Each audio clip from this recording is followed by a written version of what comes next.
Eto na ba ang pinakasulit na unlimited wings promo? Ang promo natin, 399, unlimited wings, Okay. unlimited takoyaki, unlimited rice, unlimited french fries, Wow. unlimited soft drinks. Wow!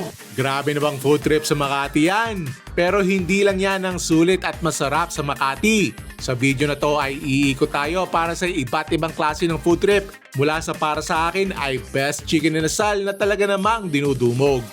Tapos, I can't believe I waited for an hour and a half for this for food.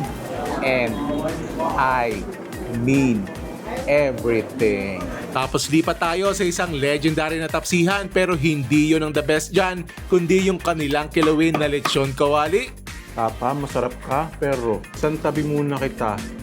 Dini, grabe to.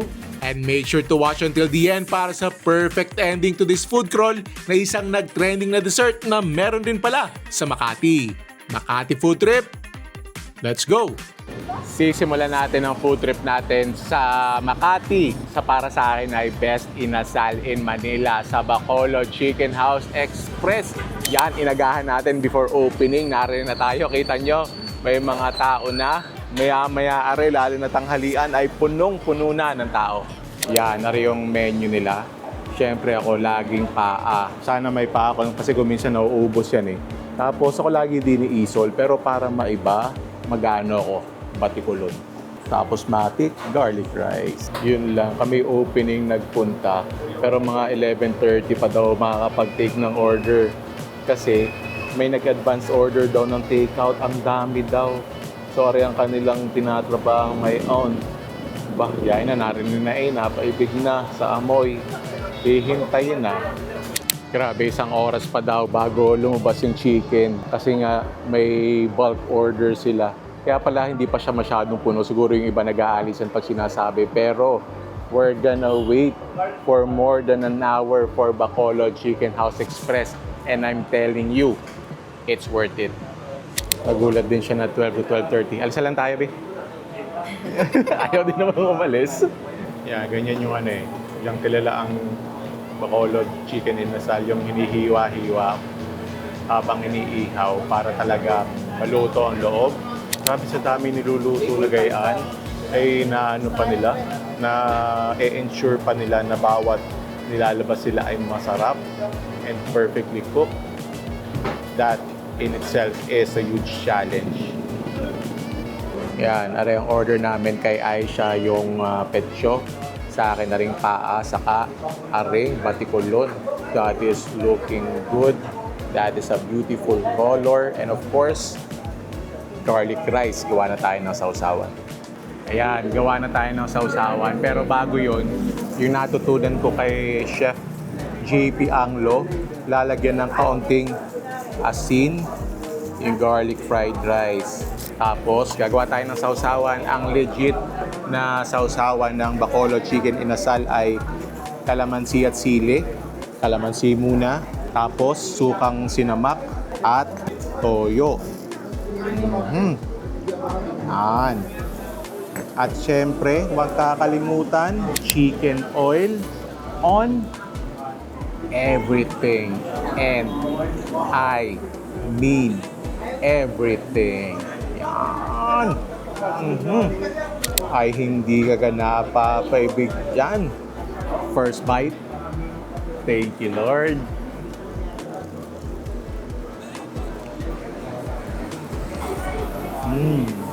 Namiss ko ang Bacolod Chicken House Express. May favorite na inasal sa Maynila. Actually, kahit sa Pilipinas mas masarap pa siya doon sa mga natikman ko sa Bacolod. Although to be fair, hindi ko pa natikman yung chicken house sa Bacolod Chicken House. Kasi ito, kumbaga same family, yung Bacolod Chicken House at itong Bacolod Chicken House Express. Tapos, I can't believe I waited for an hour and a half for this for food. Usually, di ba? 15 minutes yan, pwede maghintay 30 minutes, tagal na yan. Isang oras, grabe na yan. Tapos, are, isang oras at kalahati, worth the wait. Batikulon. At ang ano talaga, pang level up yung may asin sa kanin. Kita nyo kung gaano ka-juicy yan, no? Grabe. Crispy skin, tapos juicy meat. Nung huli namin kain din nakadalwa akong manok, saka dalawang kanin. Simula pa lang to ng food crawl natin. Ang dami pa nating kakainan. Pero Bacolod Chicken House Express, din sa Makati, hindi lang siya yung best chicken inasal for me. One of the best food stops din sa Makati. And speaking of food stops, simula pa lang to ng ating Makati food trip.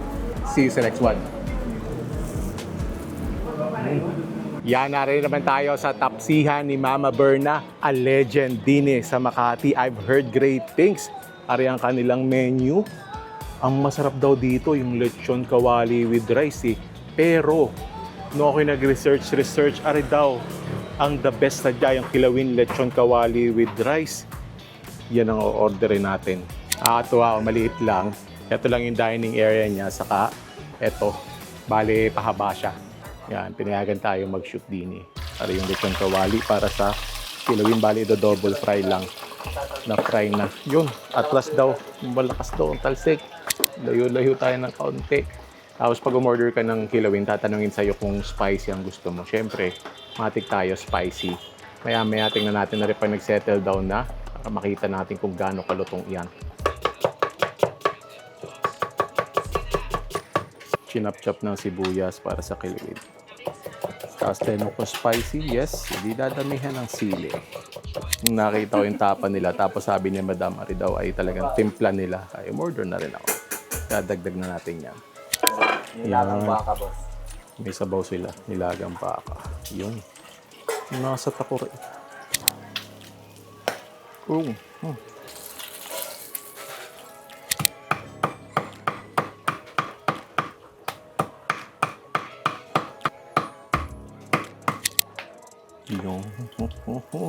grabe.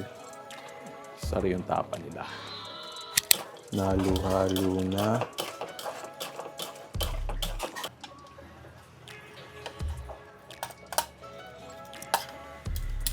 Ako po si Judith Salvador, anak po ni Mama Berna. Si Ate Jo ang tawag po nila sa akin.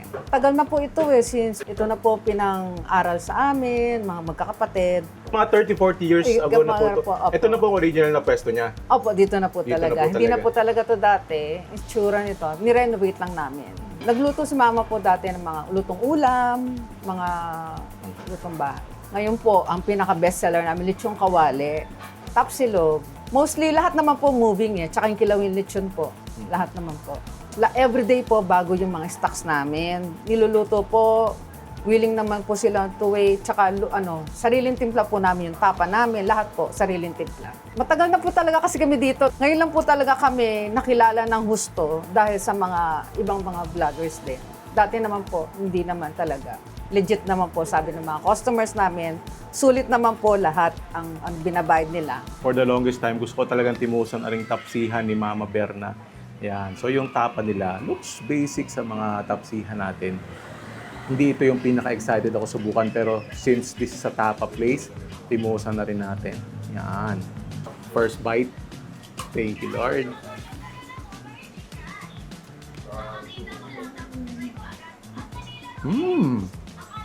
Wow! Hindi siya ganun ka-tender, pero ang sarap ng flavor profile niya. On the salty side, may konting asim, konting tamis, pero overall ang sarap ng flavor profile niya. Sarap with the egg. Buti lang umorder ako nito.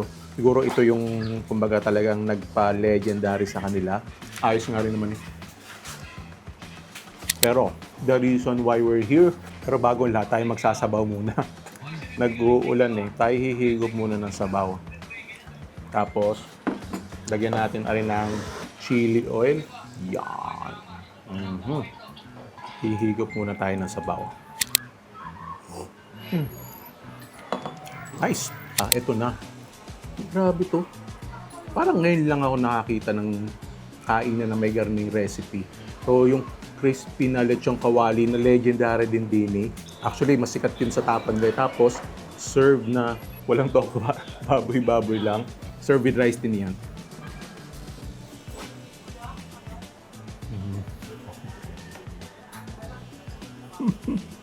Tapa, masarap ka, pero isang tabi muna kita.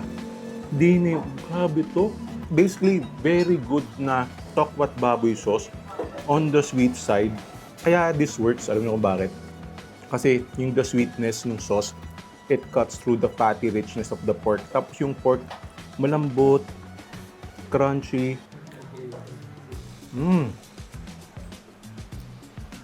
Sabi ko, konti lang kakainin ko din eh. Dahil sobra din, grabe din yung kakainan natin mamaya. Pero, hindi ko mapigilan ang sarili ko. Simple kung bakit this works. Crunchy, well-cooked, lechong kawali. Tapos yung sauce na yun, medyo nakulangan lang ako sa anghang for me. So, lagyan natin ng chili oil. Basta pag kulang naman sa anghang, madali yung gawan ng paraan. Igat yan, ilalagyan mo lang ng chili oil. Akala ko kaunti lang kakainin ko din eh. At busog pa kanina doon sa Chicken House Express na yun. Tapos yung fresh sa sibuyas, green onion, nakadagdag sa sarap eh. Kung mahilig ka sa tokwa at baboy, magugustuhan mo to. Hindi ako makaget over sa sarap nito. Tama, yung mga nasa Google reviews na arisadya ay masarap. Tapsihan ni Mama Berna. Kaya pala ikaw ay legendary na. Timusan niyo na. See you sa next one. Pag nakita mo ang pangalan ng Wingzilla, you would think na ari ay wings restaurant. Tama ka naman. Maiisip mo siguro na ari ay unlimited wings na restaurant. Tama ka naman. Ang hindi mo maiisip ay hindi lang wings ang unlimited sa kainan na to. Kung anong makakasama, papakita ko sa inyo. Ayan, kasama natin si Kevin. Paki-explain naman yung promo nyo dito, yung unlimited promo nyo dito sa Wingzilla, Makati. Hello! Hello! Sobrang bait lang, no? Ang promo natin, $399, unlimited wings, Okay. unlimited takoyaki, Uy! unlimited rice, Wow. unlimited french fries, Wow. unlimited soft drinks, Wow. plus 59 pesos, unlimited ramen. Grabe naman yun. Alam mo yung $399, pag unlimited wings, sulit na yun eh.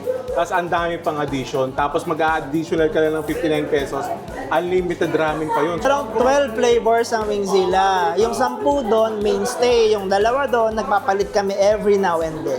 Every quarter. Okay. Mga ganun. Every quarter. Oh. So yan, tapos yung mga takoyaki nyo, yan. This is the cheesy takoyaki. Cheesy takoyaki, May okay. classic din, yung may bonito flakes, Oh. tapos mayroong spicy. Sa tingin mo, bakit magandang pairing yung wings saka itong ibang kasama nung unlimited nyo? Kasi yung busugan talaga, parang birthday mo, Oo. gano'n. Tsaka yung spaghetti carbonara, Ay, tama, di ba? tama. Talagang parang medyo pambata yung pakiramdam. Pero yung flavors kasi, nag-vary siya from very complex na flavors down to the very basic na magugustuhan. Oh, grabe naman yung complex na flavor. Very complex. Gano'n ka complex? Gano'n ka complex? Kasing complex ko. Napaka-complicated yan. Yung pasta kasama doon sa $399, Apo. kasama na rin yun. Wow. Yeah. Oo, ba't ka parang magkakanin no, kung may pasta na ano? Ang konti nga ng umorder sa amin ng kanin. Tapos yung ramen nyo, ilang flavors yun? 3 flavor. Tatlong flavors yung ramen, iba't ibang yun. Anong record dito ng pinakamarami na kain na wings? Wings alam ko, 40, 50 piraso, mga ganun. Okay. Pero yung medyo competitive na yun na parang nagpustahan sila ng mga friends nila tapos Pustahan. nabuyo. Bakit naman Wingzilla yung naisip mo na gawing business? Wingzilla kasi, feeling namin, walang chicken business na unlimited na may napakasarap na mga di mo inakalang side dishes. Di ba? Nakakagulat yung mga side dishes namin. Oo. Tama nga naman. Yan. Lalo naman ako napata kami. Bukod sa wings, dito, ano yung pinaka-favorite mo na pairing ng wings? Sa pasta talaga. Sa pasta? Carbonara is very, very creamy. Parang luto ng nanay. Oo. Spaghetti pambata. Speaking of pambata, may price din, ano? Iba't ibang kulay ng price. May barbecue. Oo. May sour cream. Yun. May salt. Yung Yun. basic lang. Oo. May cheese. Yun. Meron ding malupit yung wasabi. Wasabi. Yun, no? Gugulatin ka ng wasabi. Sige, paano gulat? Paano gulat muna? Parang iba. Parang nananakot naman yung gulat mo. Ba't gano'n? Sabi niya, ganun ka talaga. Ba't gano'n yung wasabi? Ay, order ko to eh. Order ko to eh. Oh, thank you. Thank you. Favorite Ay, ko, wala, yan. bago kong favorite. Dati kong favorite kasi Xiaocao. Ngayon, garlic parmesan. Back to basics Back to tayo. basics, oh. Plus our newest flavor, favorite ko, snow cheese. No cheese? Wow. Oh, tama-tama, tag-ulan na. Tama. Parang may snow. Ay! Ayan, baka mahulog. Yan, ang tanong, ano gang uunahin natin din eh? Siyempre, wings muna tayo. Hanap tayo ng kumbaga, yung basic na flavor, yung muna, garlic parmesan. Gusto ko masubukan yung pinaka-wings lang muna, tapos very basic flavor, very familiar flavor ng garlic parmesan. First thoughts, yung wings niya, good size, malaki naman, hindi siya maliit, hindi rin sobrang laki kasi pag unlimited wings, gusto ko yung hindi masyadong kalakihan yung wings para maraming masubukan. Enough talk, first bite. Thank you, Lord.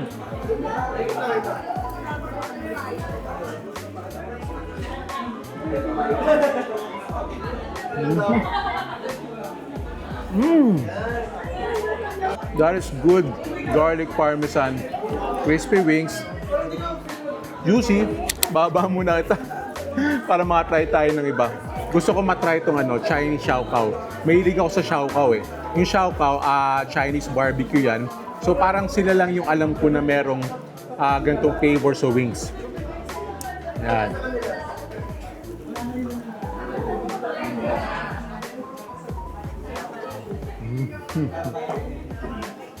Sarap nun! Lasang-lasa ko yung chili powder. Pero yung anghang niya, hindi naman sobrang anghang. Ito, kailangan to na second bite. I may have found my favorite chicken wings flavor. Dahil nag-uulan, tayo ay magra-ramen. Yan, medyo naiiga na. Saka nakakita. Additional ka lang ng 59 pesos. May garni ka na. So basic lang naman yung ramen niya. Kumbaga, again, that's just for variety and panghalin-hinan sa wings.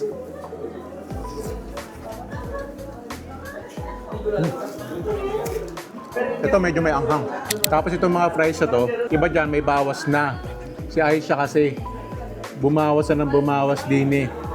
So, I'm seeing basic fries na crunchy, may powder. Again, pang compliment lang dito. Pero ito sinasabi ni ni Kevin na magugulat daw ako. Wasabi.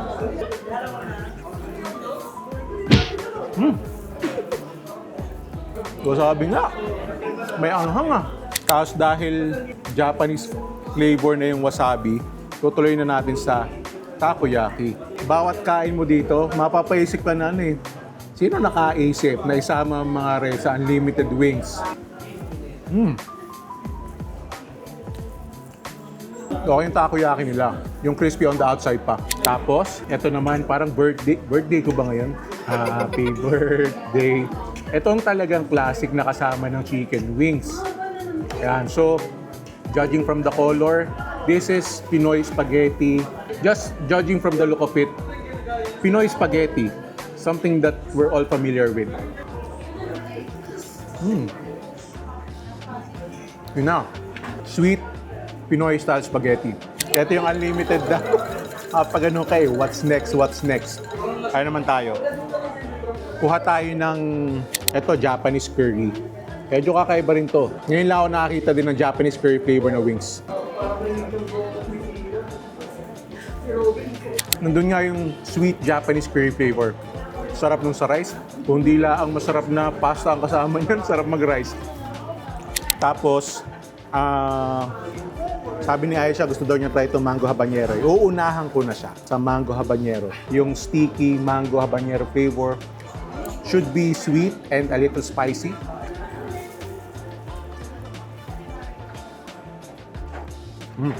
Yun na mismo. Una sweet, tapos may konting pagka-spicy, although na-overpower ng pagka-sweet yung pagka-spicy. Try natin yung carbonara. Again, Pinoy style. Ano yun, may chicken? May chicken siya May naligaw na chicken. Tulad ng spaghetti, yung sweet Pinoy style yung carbonara. Gusto kong try itong yangnyeom. Yan, yangnyeom naman. Alam niyo na flavor na to. Yangnyeom. Ito yung mas may konting kick to kaysa sa mango habanero. And another ramen. Gusto kong try itong salted egg.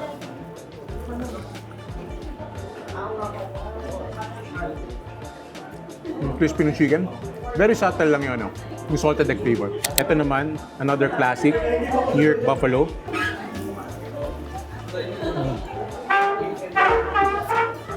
Yun na, yung medyo maasim na maanghang na flavor. Personally ako, hindi na ako mag-a-add on ng ramen kasi ito more than enough na to eh. Kasi for me, yung wings, yung pasta, yung rice, yung fries, takoyaki, panalo-panalo ka na eh. And ito ang ire-recommenda ko na kunin nyo, yung Chinese Xiao Kao. Sa lahat na nakain ko dito, kasama na yung iba, ito yung pinaka-paborito kong nakain ko, Chinese Xiao Kao. May kanin rin. Pero I have a feeling, areng spaghetti ang ihahalin-hinan nyo sa chicken wings nyo. Ito, Pinoy spaghetti, Chinese Xiao Kao. Sapat na. Makakarami nito ay sulit na sulit na. Kaya Wingsila din sa Makati, imusan nyo na.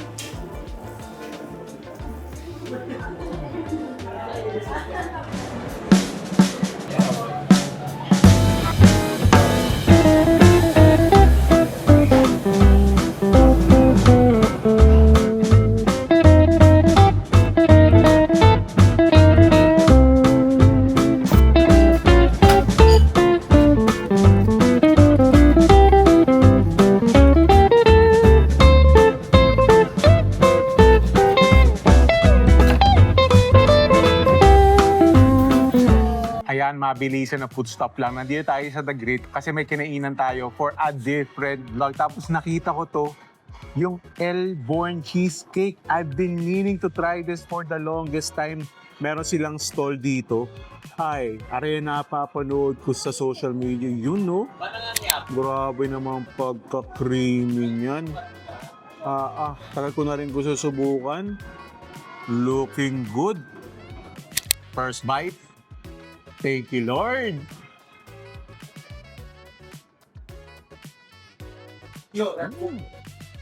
Yung texture niya, almost like pudding na.